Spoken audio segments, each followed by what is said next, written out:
یہ تو ہو گیا ان لوگوں کے پاس جن کے پاس اختیار بظاہر ہمیں نظر آتا ہے، کوئی سوشل سٹیٹس ان کو مل گیا ہے، لیکن میں اور آپ نے یہ بھی ہمیں غور کرنا چاہیے کہ کسی نہ کسی درجے میں میرے اور آپ کے پاس اپنے خاندان کے حوالے سے، اپنی برادری کے حوالے سے کوئی نہ کوئی ایسا میرا اور آپ کا دائرہ ہوتا ہے کہ جس میں بس اوقات ہمارے پاس بھی عدل کرنے کا، صحیح تولنے کا موقع ہوتا ہے۔ کئی دفعہ ایسا ہوتا ہے کہ سچائی ہمارے دروازے پر بھی آ کر دستک دیتی ہے کہ ذرا باہر تشریف لائیے، مجھے آپ کی گواہی کی ضرورت ہے، آپ کی مدد کی ضرورت ہے۔ تو اس وقت جو شخص دروازہ بند کر لے گا اور نظر انداز کر دے گا، تو وہ یہ بات ذہن میں رکھے کہ میں اور آپ ہر دور کے اندر حسینیت کی ضرورت ہوتی ہے، ہر دور کے اندر یزیدی رویے موجود ہوتے ہیں۔ تو میرا اور آپ کا کمال یہی ہے کہ جس دور میں جی رہا ہوں، ماضی کو چھوڑیں، ان خواہشات کو ایک طرف رکھیں کہ اگر میں ہوتا تو میں یہ کرتا، چھوڑیں اس بات کو۔ اب آپ موجود ہیں، اب آپ دیکھیے کہ آپ کا دائرہ کیا ہے،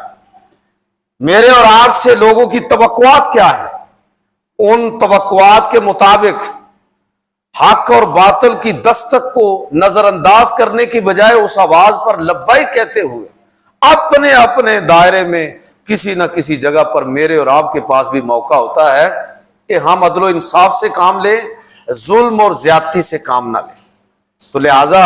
اس کا مطلب یہ ہوا کہ اس حدیث کے مصداق صرف وہ لوگ نہیں ہیں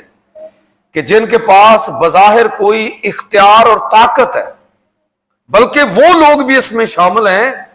کہ جو میری اور آپ کی طرح بسا اوقات بے اختیار بظاہر نظر آتے ہیں،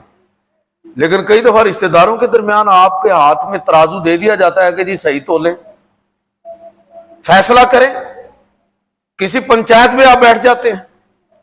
کسی جگہ آپ کی گواہی بنتی ہے، آپ کی گواہی پر فیصلہ ہونے والا ہوتا ہے۔ تو یہ سمجھ لیجئے کہ یہ حدیث مجھے اور آپ کو مخاطب کر رہی ہے کہ اے لوگو، اللہ کے ہاں بہترین شخص، محبوب ترین شخص وہ ہے جو عدل و انصاف کا ترازو پورا تولنے والا ہے، عدل و انصاف کے ترازو کو ڈنڈی نہیں مارتا، عدل کا دامن اس نے پکڑا ہوا ہے، عدل کا جھنڈا وہ بلند کر